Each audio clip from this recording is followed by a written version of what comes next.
Welcome to our Telugu media. Nalgonda జిల్లా దేవరకొండ కాంగ్రెస్ పార్టీలోకి భారీగా చేరికలు కొనసాగుతున్నాయి.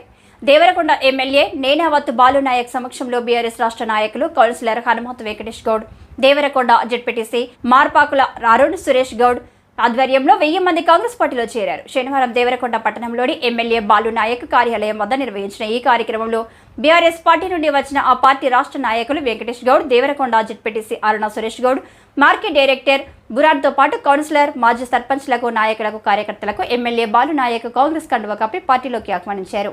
ఈ సందర్భంగా ఎమ్మెల్యే మాట్లాడుతూ దేశంలోని అన్ని వర్గాల అభ్యున్నతి కోసం పనిచేస్తున్న కాంగ్రెస్ పార్టీని కేంద్రంలో అధికారంలోకి తీసుకువచ్చేంత వరకు ప్రతి ఒక్క కార్యకర్త కృషి చేయాలని కోరారు.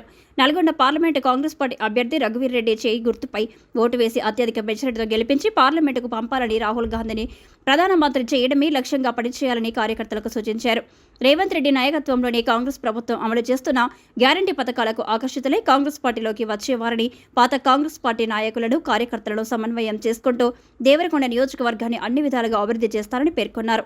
ఈ నెల 13న జరిగే పార్లమెంటు ఎన్నికల్లో నియోజకవర్గం నుండి కాంగ్రెస్ పార్టీకి అత్యధిక మెజారిటీ వచ్చే విధంగా ప్రతి ఒక్కరు కృషి చేయాలని ఎమ్మెల్యే బాలునాయక్ కోరారు. ఈ ఎన్నికలు దేశానికి సంబంధించిన ఎన్నికలు, ఈ దేశంలో ప్రధానమంత్రిని ఎన్నుకునేటువంటి ఎన్నికలు. అలా రాహుల్ గాంధీ కావాలా, ఇవాళ నరేంద్ర మోడీ కావాలా జరిగేటువంటి ఎన్నికలు. కానీ కేసీఆర్ కు ఎన్నికలతో సంబంధం లేదు. మనం 2 or 1 సీటు గెలిపితే అది నరేంద్ర మోడీని అమ్ముకోవడానికి, బిడ్డను జైలు నుంచి ఎడిపించుకోవడానికి పనికొస్తారు తప్ప ఈ దేశానికి కానీ మన రాష్ట్రానికి కానీ నయా పైసా ఉపయోగం లేదని చెప్పి మరొకసారి మీకు ఈ సందర్భంగా మనం చెప్తున్నాం. అందుకనే ఇవాళ ఈ యొక్క పార్లమెంట్ నియోజకవర్గం నుంచి దేశ చరిత్రలో ఎక్కడ లేని విధంగా మెజార్టీ ఇవాళ కుందూరు రఘువీరెడ్డి గారిని గెలిపించవలసినటువంటి బాధ్యత మన పైన ఉంది. చాలా మంది టీఆర్ఎస్ పార్టీ కలవగంటున్నారు.